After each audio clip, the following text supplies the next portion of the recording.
What's up, world? I'm Cameron McKinney, and this is Pop Culture Spotlight, a podcast about the movie Havoc. Here's a quick synopsis.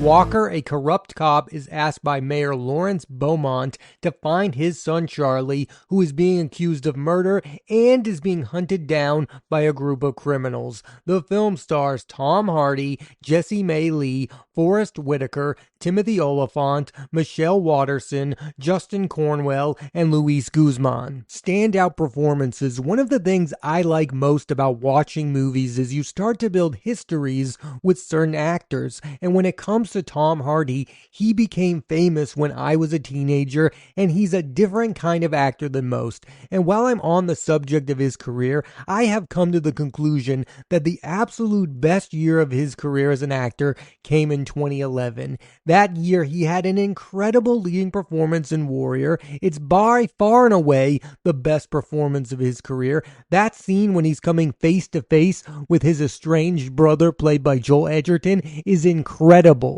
Who is also brilliant in that movie, by the way. That movie puts on display what I like most about Tom Hardy as an actor. He's super intense. His other performance that year comes in a supporting role in Tinker Tailor Soldier Spy, and his scenes with Gary Oldman are the best scenes in that movie. I also love Benedict Cumberbatch in that film as well. Hardy's performance in Havoc reminds me of his work in the movie The Drop. In both movies, he goes with a strong accent, and what's kind of wild to think about is the fact that this is Tom Hardy's first big action movie since Mad Max Fury Road. I'm not counting the Venom movies, those are different, because this genre has a lot of elements that it seems like Tom Hardy prefers. Like, for one instance, there's not a ton of dialogue in this movie with this character, and Hardy doesn't seem to be somebody who wants to say a lot of dialogue. He seems to like characters with complicated backstories who are unwilling to talk about it with other characters. I know there are lots and lots of people who are clearly frustrated with where Tom Hardy has taken his acting career. I'm not one of those people. All I will say, I'm a little bit disappointed that he doesn't surprise us anymore. Like when Tom Hardy first hit, he was really surprising with the Bane voice. We were all like, what are we watching here? I don't feel like he has surprised us in a long time. Like, I like his performance in the movie Havoc a lot, but it does feel like a signature Tom Hardy performance, and I don't mean that in a good or bad way. It just feels like a movie that Tom Hardy would star in at this point. I want him to do something that would completely and utterly shock me. In Havoc, Tom Hardy plays corrupt homicide detective Patrick Walker, who for the final time has agreed to help the mayor bail out his son. This is a case of an actor being more interesting than the character he's playing. Yeah, the character's backstory of being estranged from his wife and child is not something I was that interested in, and frankly, neither is this movie. What is kind of compelling about the character is asking the question, is he the protagonist of the movie or one of its villains? One of the biggest selling points Havoc has going forward is you are going to want to see Tom Hardy in these wild action sequences. As you can tell, I am a big fan of Tom Hardy, and I want to say this on this podcast. I am going to be very upset if he does not at least make an appearance in the upcoming Peaky Blinders film. I need to see him reunite with Cillian Murphy immediately. Their scenes together in Peaky Blinders are some of the best in modern television. The Peaky Blinders movie needs Hardy's Alfie desperately. One of the best parts of Havoc for me was the performance given by Jessie Mae Lee, who plays Ellie, who is partnered with Walker. She's the one character who does believe in him. I really like the scenes between her and Hardy. In most versions of this movie, Tom Hardy would be paired with a younger male actor. I also like the idea of him being too stubborn to accept help until the end of the movie. I found the character to be the key to the movie, because if she wasn't in the film, you would not care about the character of Walker whatsoever. she is kind of the heart of the film and why you are rooting for the lead character, because if she finds good in him, then there must be something worth rooting for. She brings much needed humanity to the film Havoc. I believe, but I could be wrong, this is the first time I've been able to talk about actor Forrest Whitaker on this podcast, so before I talk about him in Havoc, I have to talk about my two favorite performances of his, which are in The Color of Money, where he has one scene playing pool against Tom Cruise. It's one of the best one-scene performances ever. He completely takes over the movie. And the second one is in Good Morning Vietnam. I love the pairing of Whitaker and the late great Robin Williams. Williams is brilliant in the movie, but he's wild as well. And Whitaker is a much-needed calming force in that movie that helps ground the film. In Havoc, the Oscar-winning actor plays a mayor who is both trying to save his standing as a respected figure and help out his own son. It may not be one of the best roles of his career, but he does bring a much-needed weight to the character. Timothy Olyphant is someone who I believe has been underutilized in movies. To me, his best performance is in Quentin Tarantino's Once Upon a Time in Hollywood, sharing scenes with Leonardo DiCaprio. And if I'm being honest, he's not given a whole lot to do in Havoc. He's just there to move the plot forward. Although I will say, this movie makes me want to see him go full bad guy. You've seen glimpses of it in movies like The Girl Next Door, but I want to see him play the big bad in a big movie and completely go off. And finally, I'm always happy when Luis Guzman shows up in a movie. He was in seemingly every good movie in the 90s and early 2000s. I'm talking Carlito's Way, Boogie Nights, Out of Sight, Traffic, and Punch Drunk Love, to name a few. As you can see, Havoc did assemble an all-star cast around Tom Hardy. Now, you could debate, did they take full advantage of that cast? I would say the answer is no. I don't think they got the best out of Timothy Olyphant. I don't think they got as much as Forrest Whitaker as the movie needed. I think there could have been even more scenes with Jessie May Lee, but guess what? This is an action movie that was based all on the action. It's not a character-driven film. So yes, that is an excuse, but I'm willing to accept that fact. It's not a movie super interested in its characters. It is giving you the absolute basics, and then you go on this wild and crazy ride that is the movie Havoc. Director Garreth Evans has proven himself as an action filmmaker. He's behind 2011's The Raid and 2014's The Raid 2. And what's interesting about Havoc is it's his first action movie with a big name starring in it, Tom Hardy. And one has to imagine that because this movie is on Netflix and has Tom Hardy, it will be the most seen of his movies. He's a filmmaker I definitely want to see work on a larger scale. He does something most directors are not capable of making: noteworthy action sequences that you want to talk about after watching them. I feel like when I watch most modern action films, I almost fall asleep watching the action sequences because you can get lost at what's going on because of bad CGI or because of poor action scenes. The movie Havoc, and Evans as well, knows that the selling point of the movie is the action scenes themselves, so he made that the best part of the movie. Havoc is only a movie you are going to accept if you are all in on action movies, because the plot and the characters are just there to get you to those big action moments. What's special and unique is the action itself, and while I do find that to be impressive, it's worth noting that there are modern movies that give you both a high quality plot mixed with unbelievable action, and the one that dominates conversations now is the John Wick franchise. I mean, we all talk about the action, but the plot of those movies are also superb. And that gets me to my biggest issue with the movie Havoc, is I don't feel like this movie cares about its plot whatsoever. I don't think it cares about the corrupt mayor or the corrupt cop, that those are just story elements to get you to the big action scene. And I'm okay with that. I can accept that fact, and I can still walk away from this movie appreciating what it is. I also just believe that the movie was a little bit non-committal with its tone. Like, I don't think this movie knows what it wants to be outside of the action, because there are some scenes that are funny. Like, does this want to be Michael Bay's Bad Boys, or does it want to be the John Wick movies? Like, it's in this weird in-between of finding out what kind of movie it is. It knows that it's an action movie, but it doesn't fully know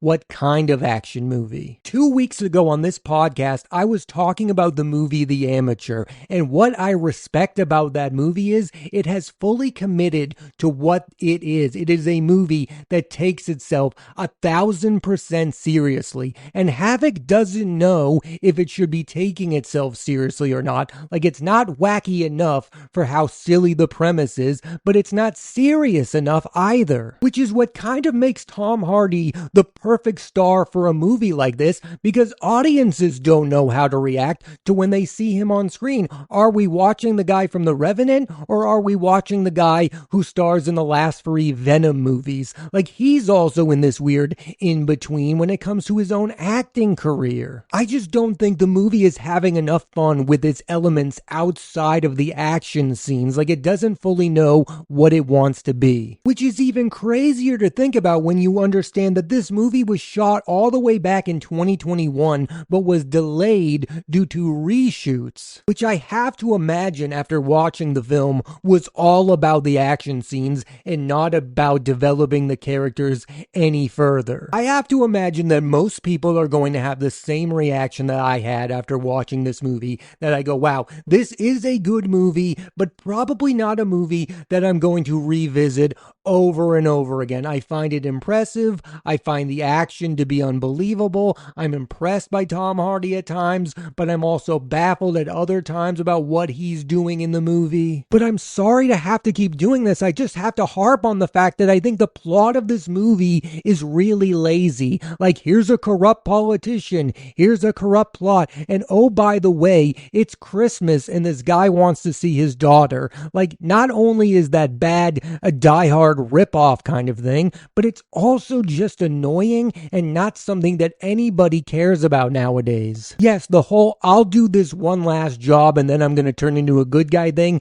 is kind of interesting, but the movie really doesn't explore that much further than the first confrontation between Tom Hardy's and Forrest Whitaker's character. I mean, other than that, it's not really explored. I ultimately don't know if this will end up being the case, but I have a feeling that this movie will end up becoming a victim of the time that it was released, because I think if this movie came out in the 90s, it would get a lot of money at the box office and people would have a good time seeing it. But with it being a Netflix movie, I don't know the longevity for a movie like this. I don't know how the reputation of this movie will grow. I think a lot of people will just look at it as another odd choice by Tom Hardy. That's the other thing about this movie. I don't know how many people were anticipating it. I mean, I was interested in it the minute I heard Tom Hardy action movie. I was on board. I want to see this guy who's been a big part of my movie life being in this big action flick. And it kind of lived up to what I wanted it to be in a way, while being disappointed in it in other ways. Because at first I thought it was just going to be an action tentpole for Tom Hardy, and then I saw the other names involved. I saw Forrest Whitaker, Oscar winner, Timothy Olyphant, an actor I really like, Luis Guzman. I was like, this could end up being one of the best movies of the year, and it did not live up to those expectations. My expectations for it rose because of the cast that was assembled. I know we as a society are still super obsessed with the idea of the anti-hero. I'm just getting kind of tired of that with movies and television. Oh, am I supposed to root for this character? Is he the good guy? Is he the bad guy? I mean, yes, that is an interesting conversation to have, but how many movies have to be about that? I mean, that is what Havoc is trying to sell you. Is this cop a good guy, or is he really the biggest part of the problem? And I don't want to spoil the ending whatsoever. All I will say, I found it to be super super cliche. Oh, we don't know the fate of the character. That, again, to me, is lazy. Take a stance. It's not as interesting as you think it is by leaving it up to audience interpretation. What's going to make so many people forgive the sins of this movie is the incredible action scenes, because you're not going to get that in many movies nowadays. I personally do find myself being more forgiving towards action movies. It's just a genre of films I really like. I want to see one movie star at the head of it. I like The Gray Man starring Ryan Gosling way more than other people. It's just something I want to see big movie stars be a part of. And look, The Havoc is very much in line with those kinds of movies that don't bother itself with the plot. They just get you to the basics and then you enjoy the movie from there. They are popcorn movies, pure entertainment, and that's also how I would describe Havoc. I don't really know if this movie has anything to say at all about this current state of where we're at with action movies. I think people still want to see action movies.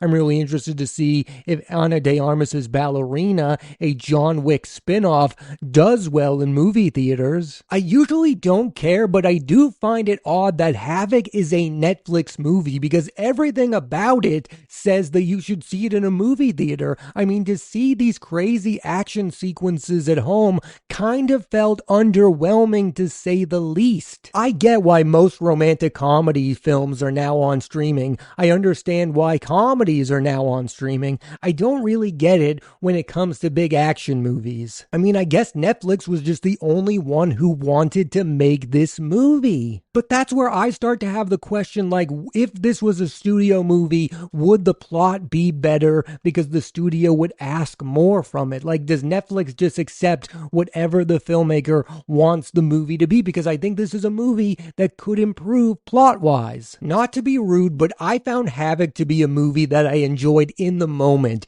It was a thrill ride. I was enjoying every single second of it, but then the moment it ended, I was completely done with the movie, and that's not something I am looking for in movies. I'm the type of moviegoer who wants to think about the movie, talk about the movie with other people, enjoy the film, the plot, the themes. What do you think about all of these characters? There's not those kind of discussions to be had about the movie Havoc. For as good as the action scenes are, there's only so much you can talk about when it comes to them. I mean, when it comes to a movie, I do think the most important things are the plot, the characters, the actors, the performances, the ending of the movie. And in those cases, Havoc is lacking a little. But once again, I will state I liked the movie Havoc, and I think this is the movie Evans wanted it to be. So in that case, I do view it as a success. What drew me to this movie and what I'm most interested in